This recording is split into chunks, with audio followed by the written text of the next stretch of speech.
So we'll get going. Thanks again for joining us. My name is Dr. Craig Ellis. I'm an industrial organizational psychologist, workplace psychologist with HighMatch. I'm joined by a few people today. Dr. Rob Loy, who's another IO psychologist on our team. Sarah Eck, who is going to hang around with us for the duration of the webinar and then give you some information about scheduling time with us if you would like to do that. And then you might also see Michael Harbolt as a blank HighMatch label up there. He's the slide wizard in case anything goes wrong with the technology. So he's on our marketing team and he's fantastic. So I think first and foremost, just wanted to say thank you for carving out some time and joining us today. Rob and I are very excited to share with you over the course of the next 35 minutes or so. Just a couple of notes in case you're wondering. We will share the recording from this webinar along with the slides on the back end to all attendees. And so don't feel like you've got to, frantically take notes or write stuff down. We want you to enjoy listening and being a part of our audience today. So we will share all those materials with you off the back of this. Stay tuned at the end in case you want to schedule time to talk with one of our psychologists about what you might be experiencing in your organization. We'll share a QR code near the end of this meeting to give you the opportunity to do that. So again, really excited to have you attend the next installment in our webinar series, which is about spotting effective managers, specifically those in the chaotic environment that can be restaurants and QSRs. So thank you all so much for joining us. I think first and foremost, what Rob and I really wanted to jump into is, why are you talking to psychologists about hiring challenges in a QSR, right? We're not going to hold up ink blots. It's not a group therapy session. As psychologists, we've spent a whole lot of time researching and trying to understand human behavior and why people do the things that they do in certain environments. That's hyper relevant whenever we're talking about designing hiring systems or working with restaurants and QSRs to improve their batting average and their success rates on their new hires. And so at HighMatch, when we partner with an organization to help them design a hiring strategy or a selection system, we always put a psychologist as part of that implementation team, because we've spent a lot of time trying to understand why people do the things that they do and the kinds of characteristics and traits and behavioral tendencies that tend to help someone be successful in, an environment like a restaurant or a QSR. And so, recently we've worked with brands and restaurants, like on my side, and Rob, I'll let you weigh in on some of yours in a moment, but like Jack's Family Restaurants in the southeastern part of the United States, they're a QSR. Chopped Creative Salads, which is based in New York. I've also worked with Papa Dough, Papacitos, the Papas brand of restaurants. And so excited to be able to talk to you about some of those experiences today. Rob, who are some of the ones you've worked with recently? Yep, I've worked with Chopped as well. Another one of our clients is Taco Time. They're based out of the Western Coast, and specifically they're looking to reduce the turnover, which is something I'm sure we'll hit on a little bit later as well. But yeah, they had a big issue with turnover and managers consistently turning over, and then also honey baked ham. So we work with honey baked ham, looking at general managers at that organization and trying to improve performance as Yeah, well. Honey Baked Ham was an interesting one. They kind of live in this space between retail and food service. They sort of blend back and forth depending on what time of year it was. So I remember that implementation. That was a super interesting one. So, really today we're excited to talk with you about some of the lessons that we've learned in partnering with some of our restaurants and QSR clients, and helping them get selection strategies in place to solve some of their hiring challenges. So, what's interesting is that anytime we kick off a new project with one of our clients, one of the first questions that we ask is, what makes your high performers high performers? And all of the organizations that we work with are experts in answering that question, right? They know that our high performers are high performers because they can handle the pace, or our high performers are high performers because they balance empathy with accountability in managing their team. And so it's interesting because depending on the organization that we work with, their answer to this question is very different, right? Even if we're working with restaurants and QSRs who operate in the same geography, they still have very different recipes, no pun intended, for what a high performer looks like. And so, like I mentioned, right, when we're working with, Chopped, who's based in New York, it's a lot about pace and enthusiasm and energy, right? And maybe that comes from the fact that they're a bunch of New Yorkers, or maybe it comes from, their founders' beliefs about what's important, but they have a very different set of competencies and behaviors that they value compared to someone like Jax, who operates in the southeastern part of the United States, and they're all about, humility and creating a welcoming family environment. But regardless of who we're working with, and Rob, I want you to talk some about maybe what's different in some of the ones you've worked with. Regardless of who we're working with, they tend to be experts in being able to describe why they're high performers or high performers and what makes them successful. Rob, would you agree? Generally, when you ask that question, focus groups, are you hearing the same sorts of things from yours? Yeah, 100%. I mean, every single time you ask an organization of like, what manager are you looking for? They can tell you every single time, and you could talk to them for hours and hours and hours. And I think, the biggest reason we want to ask that question each time is that anytime you talk to an organization and even a specific location within that organization, is that they have different issues with the managers that they're looking for, and they know exactly what the issues are. And that's why we really need to explore into that issue and figure out, okay, if you're having a turnover issue, what are the reasons you're seeing this turnover issue? Or if you're having an issue with this store and they're just not selling, or there's a lot of issues with customer satisfaction, what Yeah. are some of those issues? And you start to get down to the nitty-gritty of it, of, okay, is it during this shift, there's this manager and they seem to have a crew that isn't working effectively? Or is it this shift and this manager doesn't show up to work on time? So the assistant general manager is always there Yeah. taking care of everything. So it's really important to ask those types of questions because every single organization we talk to is different and they can tell you exactly the reason why they're having an issue. You just have to ask that question first. Yeah, and they're really fun conversations to have because, the leaders that we're partnering with, they think about this all the time, right? And so when we ask this question about, well, what are the things that distinguish your high performers from your low performers, it's not like they have to think about it or they have to deliberate. It's, they know it. They can fire it off rapidly. But even still knowing that, they would say that, hey, I can list it out for you in great detail what it takes for someone to be successful. But even them being able to list it out in great detail, they still often end up with managers who don't fit the mold or who aren't what they expected them to be. And that leads to a whole host of organizational issues in some cases, and challenges. I know, Rob, you mentioned turnover is a big one that we hear all the time. I'm constantly hearing and talking with these restaurant leaders that, hey, we put general managers in place because they have restaurant experience, but then when they get on the floor, they're struggling to solve problems. They're unwilling to pitch in when we need them to pitch in. Um, that they can't manage the inventory or they struggle to deal with difficult people. And so, the issues that our restaurant clients are dealing with are not a result of them not knowing what they need to hire for, right? They can always list off the qualities and aptitudes and traits that are important. Um, and yet still they end up making hiring decisions that are putting, poor fitting managers into key roles. Um, and that's a consistent issue that we're seeing. Rob, anything you'd add to this list here?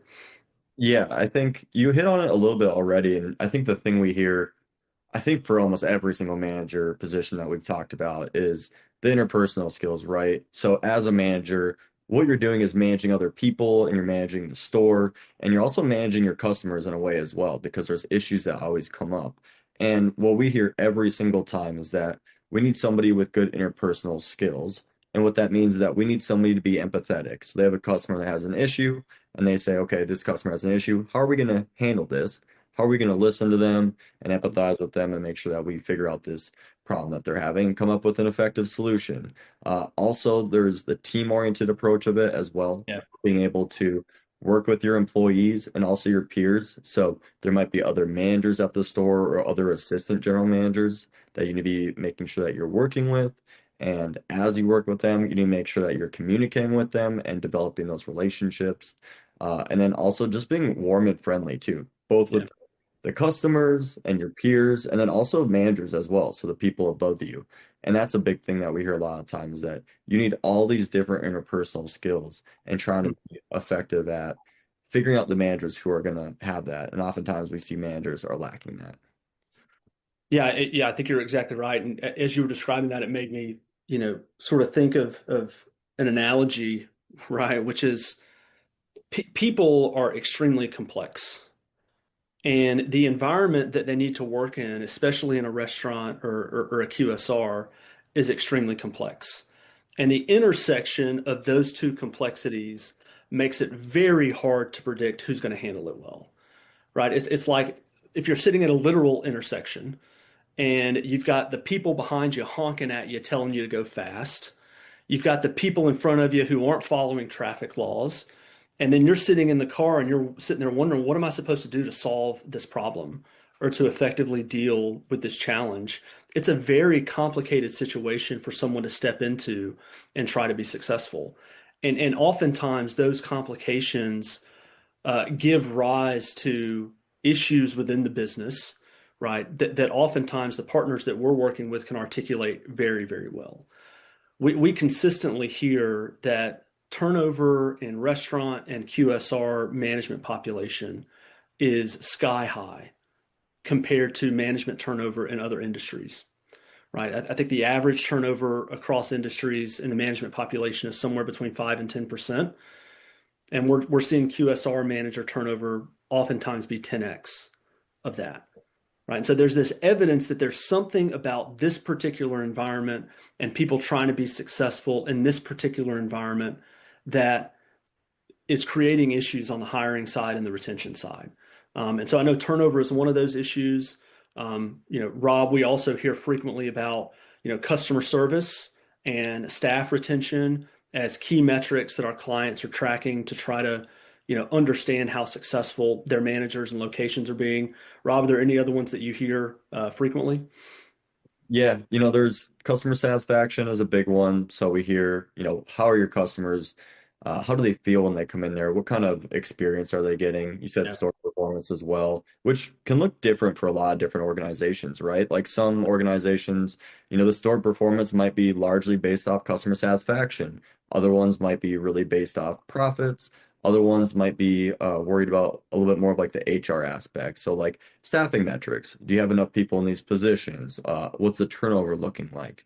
So I think again, speaking to how every organization is different and every uh, location is different as well, is that we hear a lot of different things for store performance.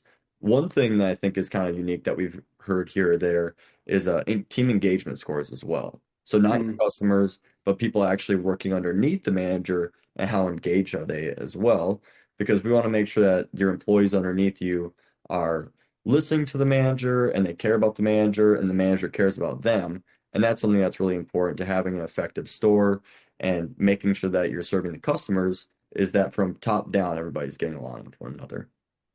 Yeah, I think in the conversations that I have with, leaders in the restaurant industry and QSRs, the consistent refrain is if we retained our managers better, it would have a cascading effect on the restaurant, right? So the staff would have more consistency, the customers would have more consistency and experience. We wouldn't get stuck in this perpetual cycle of manager leaves, staff feel overworked, staff leave. Now we've got to replace the manager and start all over. And so I think, regardless of what we hear are the metrics that our organizational partners are tracking, oftentimes at the very top of their list is a lot of these issues would be solved if we could just keep managers who were effective. Um, and oftentimes that's a challenge because, like we talked about, most of our partners can identify the things that make managers effective and they try to vet them as part of the hiring process. And still, through their efforts, they're ending up with managers who lack leadership skills. or struggle to function in the pace of the environment that they're working in, or struggle to solve problems and think on their feet whenever they're dealing with things unexpectedly, which again creates this cycle. And so one of the, I don't know, thought exercises that Rob and I have gone through recently is, why is this problem so pervasive in the restaurant and QSR space? Right? I mean, all industries have to hire managers. Managers' roles tend to be complex and challenging across industries. So why is it that the turnover and the retention challenge um, it is so problematic in the restaurant and QSR space? And one of the things that we've heard when we've asked that question to our organizational partners is that they're often using restaurant experience as like line item number one on their recruiting scorecard, right? If someone doesn't have restaurant experience or restaurant management experience, then we don't even talk to them. And again, I think restaurant experience is critically important, but it's not sufficient in and of itself. And in fact, what restaurant experience often gives these hiring teams, the challenge that it creates is, because you're hiring people with restaurant experience, they all know how to talk the talk. And they can all speak about the challenges that managers in restaurants face. And they have really nice stories about how those challenges have been addressed. And so they have a lot of rich sort of detail that makes them sound really good in the interview. And they know the metrics to put on their resume because the restaurants that they worked with stressed metrics to them all the time. And so they know, if I'm applying for a job, I need to talk about staff retention, or I need to talk about speed of service, or I need to talk about dealing with difficult customers, or dealing with call outs. And so everyone knows how to make themselves sound exceptional as part of that interview and application process. Rob, have you had similar experiences? Anything else that you would add there? Yeah, I think one of the things I'd hit on as well, one of the things we hear a lot during this phase is the different types of leadership as well. So I think across different restaurants, you hear you want a leader, and then you ask them, well, what kind of leader do you want? And they can also articulate that, but the answers vary a lot when you ask that question. I think one of the examples you'll hear is, I need a transactional leader, is essentially what they're saying. So they need someone who goes in there and they say, we want someone who is efficient and they get things done. They don't really have to interact a whole lot with the customers, but they do have to interact with their team. And we need to make sure that they're just putting their team on the right track and making them move forward and perform effectively. So they don't care as much about the interpersonal skills, more about efficiency. So think about like your Jeff Bezos type of leader, right? And then there's the other type of leader that we hear a lot of the time is what we call a servant leader. So someone who works for the people, they're really focused on worrying about their employees and the customers. Think about when you go into a restaurant and the manager is running around everywhere. You can tell it's a manager because they're asking the employees, what do you need? They might be going out and actually greeting the customers and saying, hey, is everything going all right? How's your experience today? The example I'd use for this one is Ted Lasso, if anybody's watched the show. If you don't know the show, Ted Lasso, he's a coach that coaches soccer, and he has no clue anything about soccer, but he's a great soccer coach because he cares about his players and his other coaches, and he's just a really nice person, has a lot of interpersonal skills. And that's what we hear a lot of times, that we need someone who, like Craig's point, doesn't know a whole lot about the restaurant industry, and experience is still important, but they have those skills to be effective interpersonally, and they can talk with people and they can solve problems. And sometimes those things are much more important than the experience we see in the restaurant industry. Yeah, it's a really good call out, because I think one of the spots that a lot of hiring teams get tripped up sometimes is, well, this candidate that I'm considering for this manager position has talked about all of the success they've had over here in this restaurant. And surely that success they've had over here will translate to what I'm going to ask them to do. But oftentimes it doesn't. And the reason that it doesn't is because the success that they've had, now the environment's changed. The KPIs have changed. The expectations have changed. The way that they do the job has changed. Maybe they were coming from somewhere that was very checklist oriented and task focused. And now you're going to ask them to be more inspirational, right? And drive change and get people on board and really drive results through inspiring the staff rather than just pounding through a checklist. When you were talking, Rob, it made me think about an example of one of the clients that I've worked with. And like, so Papado restaurants, if you've seen Papado, Cajun food, it's great. Big fan. But they have a really interesting management model where in their restaurants, their GMs and managers have zero back office responsibilities. In every single restaurant, they have an office administrator who is half compliance, half internal auditor, half payroll manager, who manages all of the back office function of that restaurant and is working really closely with corporate to make sure they're checking all their boxes and they're hitting all their deadlines and everything's getting processed. And so if you take someone who had success in a different field and they had success because they were very structured and very administratively inclined, and you drop them into a restaurant where that's not even part of their job, they're going to struggle, right? Even if they can talk about the successes they've had, now you're putting them in an environment where their key levers that they pull to achieve success are no longer even related to them being successful. And so, Rob, you made such an excellent point. Like the qualities that make someone an effective leader in one place oftentimes don't translate to effectiveness in the same way whenever they're put in a new environment. Um, and hiring teams really struggle to pick up on those nuances oftentimes because candidates in an interview know how to make themselves seem desirable and excellent. And they can put the line on the resume that feels like it checks the box the recruiter needs them to check. This person has experience. They talk about our metrics. It seems like they know what we're going to be asking them to do. Therefore, they're going to be a good hire. And what we know is that oftentimes the most desirable candidates on interviews and resumes end up having the most performance challenges once they're actually on the job. And so, one of the things that we always stress to our clients is that um, that sometimes the candidates who are going to be the worst on the job look the best in the interview, and then their natural next question is like, okay, well, that's really helpful. But if the candidates who interview the best oftentimes are the worst employees, how are we supposed to know which candidates are good and which candidates are bad? And so, Rob, I know you've done a lot of personal research on, assessments and why they're really built uniquely to solve this problem. And so, could you share a bit of that? Yeah. So I think one of the things that's really effective in addressing that, to your point. So there's the issue, we use interviews, and interviews are still effective, but oftentimes people who look good, they tend to be the worst performers in the job. So one of the ways to combat that is personality assessments or situational judgment questions as well. And some of the things we measure, I've used interpersonal traits a lot, so I'll back away from that because that's a given already. But something else is some more task-oriented traits. So, like Craig said before, we are talking about efficiency. So, how often are you following the rules? How often are you focused on efficiency? How often are you able to do your day-to-day tasks in a timely manner?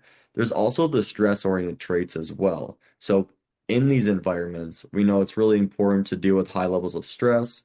It's really important to be able to coach individuals under this stress and to take on a lot of different tasks at the same time. You might be running payroll one day, you're rolling burritos the next, and then you're hiring somebody the day after that. So there's a lot of different tasks that are being thrown at you from all these different areas. And what we want to try to do is measure what is your optimism level? Are you going to have a positive attitude even when the going gets tough? Also, how resilient are you? Are you able to be coachable? Are you able to be adaptable? And getting at that with some personality questions that are shown to be less faithful than some of these interview questions is an effective way to really measure those types of traits. And I think it's so interesting because if you ask someone in an interview, like, hey, would you consider yourself to be a resilient person? Or would you consider yourself to be an organized person or have a positive attitude, right? They know what they're not supposed to say to that question. They're not supposed to say, no, I tend to be a scattered mess. Or no, no, I often have to take, 30 minutes out of my shift to go outside and like collect myself before I can go back in and get to work. And so, one of the key benefits of assessments, like Rob was describing, is that well-designed assessments can cut through some of the noise on the surface level and give you really objective data about how resilient they actually are. or how organized they actually are. And so it's one of the ways to cut through, some of the noise um, that's hard to cut through over the course of interviews. One of the strategies that I've seen be really effective with some of the clients that I've worked with is, being very intentional about providing realistic job previews, right? And so if all of your general managers average 60 hours a week, whenever you're going through and hiring a general manager, you probably don't want to tell them that they average 40 hours a week or that they're generally there 8 to 5, because what's going to happen is when they get on the job and they put in 3 consecutive weeks of 60 hours, they're going to raise their hand and say, this isn't what I signed up for, or it's not what I thought I was signing up for. Right. And so one of the things that we always counsel the partners that we work with is, hey, be upfront about the realities of managing in your organization. Like, tell them about the good stuff and why your high performing managers who have been there a while, why they stay, and share some of those success stories. But if you know there are key aspects of managing in your organization that some candidates find undesirable, it's a win if a candidate hears that aspect and selects themselves out of your hiring process. Because for sure, once they get on the floor and they realize the reality of the job, that's a lot of reels in one sentence, but they're exposed to the realities of the job, that shock that they have is almost always going to create, you know, apprehensiveness and a desire to look for something else. And so we're often counseling, the partners that we work with, hey, find ways to be really transparent about the job really early on. Like, don't try to hide the negative stuff. Don't try to, whisper it whenever you talk about it. Just be upfront about it. That way, whenever you get a good candidate who accepts your offer, they know what they're stepping into. And when you use those elements in conjunction with your targeted interview questions, what you get are a lot of data points providing evidence about whether this person will be successful, not just an interview and an application or a resume. And so, we're psychologists, so we're nerds about this stuff, but more data is almost always better data when you're making a hiring decision. And so assessments can provide, a lot of support on that front. One thing, Craig, you said about one, it's kind of a dichotomy. So, like assessments and situational judgment questions, right? We want those to be less fakeable, and we want them to be less transparent of exactly, what is the correct answer because we want to measure personality effectively. But then Right. we go to the realistic job preview, and it kind of flips the switch. And I think we hear a lot of times from clients is that they're trying to hide the most difficult aspects of the job. But really, what we tell them is say, if you have difficult parts of the job, be as upfront as possible about that and let your applicants know before they apply to it, hey, you're going to be working 60-hour weeks. You might have to come in on a Saturday because somebody called off Saturday morning, and let them know those most difficult parts that are going to be difficult during their life as well. Because if they Yeah. can't do that because they have other obligations, then this job isn't going to be a good fit for them, no matter if they are a good personality fit. And if they score high on everything else, they need to have the life experience or the life flexibility to really do the role effectively. So I think that's a big thing we hear a lot from clients is they don't want to be transparent or they want to at least try to hide those negative aspects. And we tell them always be more Yeah. transparent with the most difficult aspects of the job. Yeah. I mean, how many times have we heard say, we just got to get them in the door? Yeah. Like, yeah, we just got to get them in the door. We need a manager in the space, and then we'll worry about, getting them to accommodate all of these, inconveniences associated with it. But the science would say, that you should actually flip the script on that, right? Don't just get them in the door, right? Give them a clear picture before they come in the door so that they stay in once they've walked in. And so, I think a lot of the benefits of assessments that we've talked about. I mean, obviously, Rob and I are assessment nerds, right? We design tests, we investigate human behavior. Like, our life's work is about uncovering important qualities in people so that organizations can make wise hiring decisions. So, of course, we're huge advocates for the use of assessments. But at the end of the day, the real value of assessments is that they're giving you objective data on your candidates, and all of your candidates are compared on the same scale, right? And so instead of interviews that are based on gut feelings or that are based on intuition or hiring based on experience or a resume that's probably been fed through ChatGPT a dozen times before it made it to you, assessments are giving you real deep insights about how your managers are likely to behave on the job. And what we know is that the better that we can get to know people pre-hire, the more likely we are to put them in a situation that promotes retention, that promotes success, that promotes good productivity in your stores. And so, the value of assessments as I see it, and Rob, you might have other thoughts on this, is that you're getting to know the candidate separate from what they want you to think about them, right? Because if you're only hiring candidates based on what they want you to think about them, then you're hiring the best version of them, not the real version of them. And what we want to know is, well, what's the real version of this candidate? Because I'm going to get the real version when I put them on the job. And that's one of the key benefits, as I see it, one of the key benefits of assessments.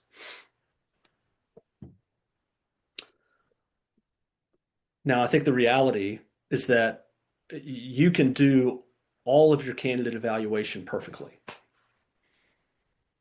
You can have the right hiring process with really well-trained recruiters who are very discerning.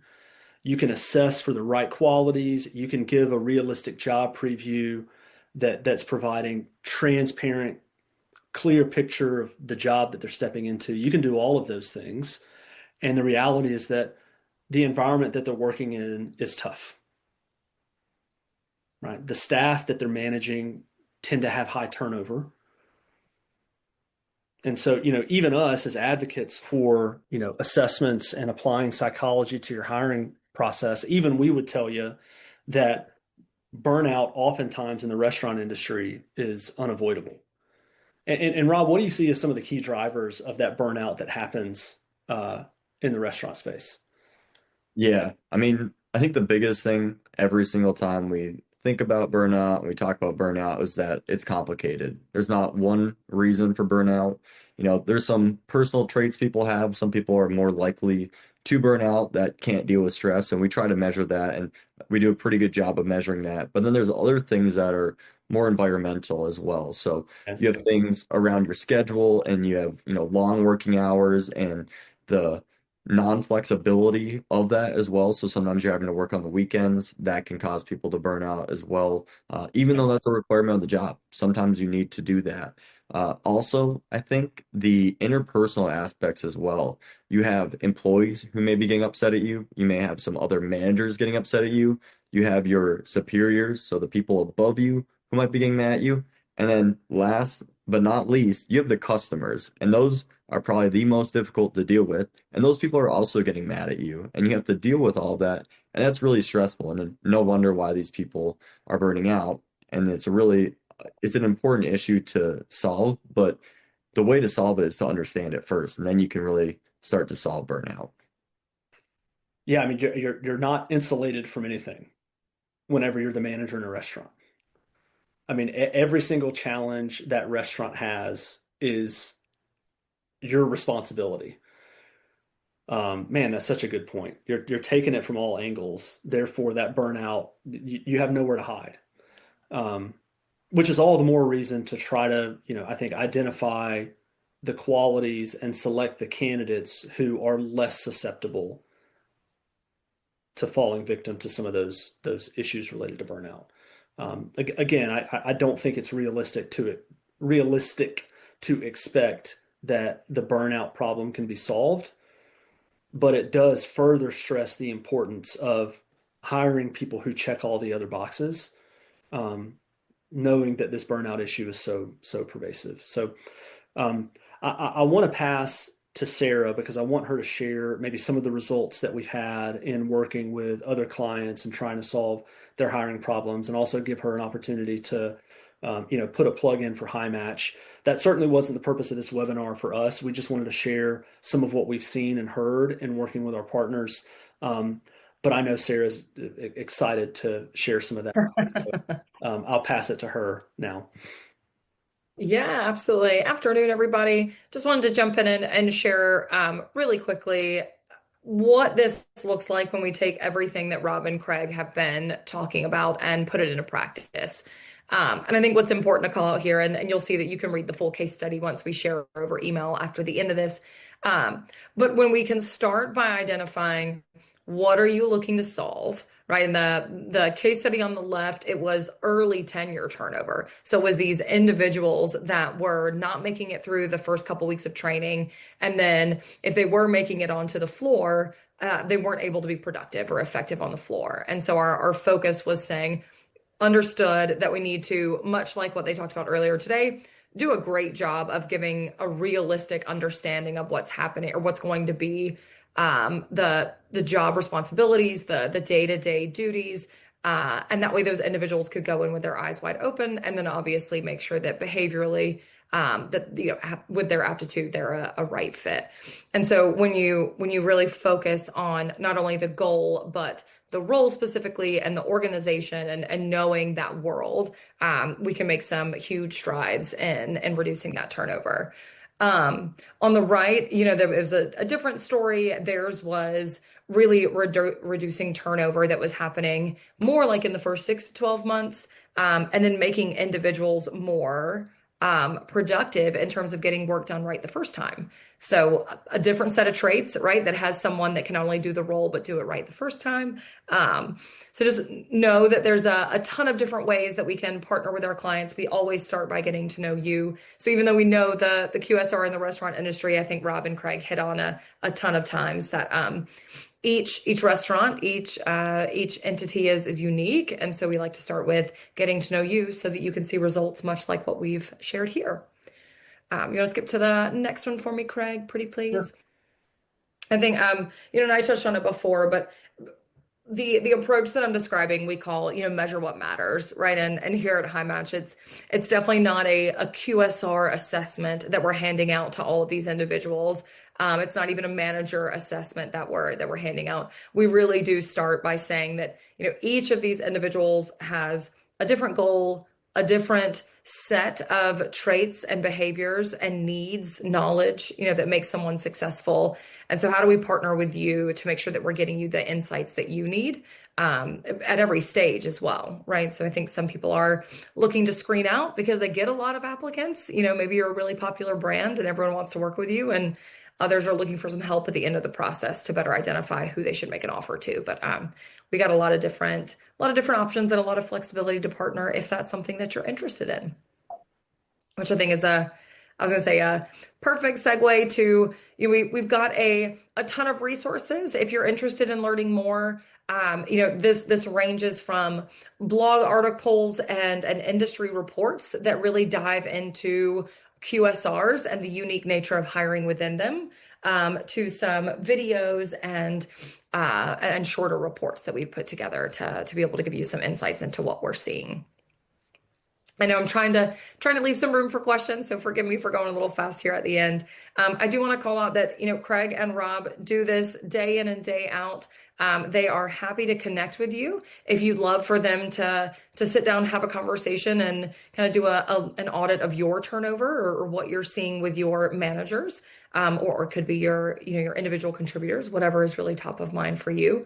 But that QR code will take you to a booking link so you can grab a 20-minute time slot on one of their calendars and walk through what's going on in your organization. What are you seeing today? And maybe we can chat through some ways that we can be a little bit consultative and help you guys out a little bit. Yeah, and I think just I love having these conversations, right? I'm It's a I'm fun not one. a salesperson. I'm not here to try to, sell you anything, but I know Rob and I love to get on the phone with people who have a people problem within their business. I mean, it's our life's work. It's the kinds of conversations that we enjoy having. I can assure you it would be a very, light, low pressure conversation, but we are interested in hearing from you and talking to you about what you're seeing, because like I mentioned, we have a lot of, different experiences with different restaurants and different QSRs, but every single one is different. I mean, even if you're having some of the same problems that we talked about here, I can almost guarantee you that the solutions to those problems are likely wildly different than what we've seen before. And so we would love to just have a conversation. Again, totally low pressure. You're talking with a psychologist, not a salesperson. Um, but yeah, would love to have that conversation with you. And so I know we've got 3 or 4 minutes left, which I take as a huge win, the fact that we finished 3 or 4 minutes early, personally. But yeah, if you do have questions and you'd like to, drop them in the chat, more than happy to talk through them and surface them and give them some thought if you'd like. Absolutely. All right, Craig, are you ready? Well, Craig and Rob. So the first one is how do effective managers influence engagement and overall team stability? Man, that's good. So Rob, I'll tackle this one first, and if you have thoughts on it, then I'm glad to hear it. Um, whenever we drill down, I'm going to answer this question in kind of a circular way, but I promise I'm going to get back to the point. Whenever we look at turnover that happens at the entry level, like at your individual contributor level, not your managers, one of the most often reasons cited for that is difficulty working with my manager or poor relationship with my manager. And so, one of the best ways to impact engagement and team stability is to have the right person in place and have them there for a long time, right? Because that consistency and that familiarity and that structure that they're going to bring is likely one of the driving forces behind stability in the team, right? And so the team who are working for a manager are the ones who have to deal with all of the issues that a poor manager tends to create. And so putting the right person in place oftentimes is like the best lever to pull for a positive impact on engagement and team stability from my perspective. Rob, I don't know if you have different thoughts or more thoughts there. Yeah, just so that we can get to them all, I'm gonna be terrible and just skip to the second question because I want everyone to be Sure, able to hear. Um, totally. so this one is asking, what advice do you have for a new business? So for example, they don't have any current employees. Yeah, I mean, I think the fact that you're attending this webinar is a really, really great start. I think that my advice for somebody who's trying to tackle this without having employees currently is, if you're getting ready to hire someone, spend a lot of time thinking about the key challenges that are going to be set before that person and try to incorporate, those challenges or addressing those challenges as part of your hiring process. I think more often than not, new businesses are at an advantage and a disadvantage. The disadvantage is you haven't seen the ways that it can go right and the ways that it can go wrong. The advantage is that you have this unique opportunity to set forth your culture and your hiring strategy from the very first person that you hire. And so, I think about the realities of the job, think about the culture that you're trying to establish, and ensure that you're evaluating those components and hiring for those elements right from the very beginning. I think a lot of the clients that we talk to would be envious of having the chance to go back and do it right straight from the beginning instead of having to try to undo some of the hiring missteps they've made over the course of their existence. Um, so that's my perspective. It's definitely a unique challenge, though. Yeah. I know we're coming up on time. We have one last question that I want to be able to get your guys' thoughts on. So this question is, we're in the process of acquiring a small restaurant chain. We don't know which managers are good and which aren't. Do you have a stock restaurant manager profile that we can gauge candidates against? That's a fun one. We get this question a lot, right? And the way that I would answer this question is we know some of the qualities that are important, generally important across restaurant chains. Things like resilience and composure and sense of urgency and warmth, right? But what we see, and we talked about it some, what we consistently see is that a stock restaurant manager profile is not going to capture the nuances of managing in your environment.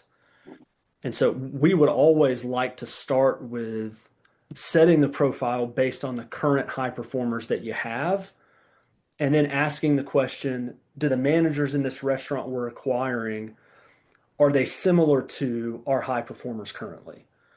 Right. We want to put some data to answering that question rather than pulling a stock profile and saying, if they score high on this, they can manage at any restaurant.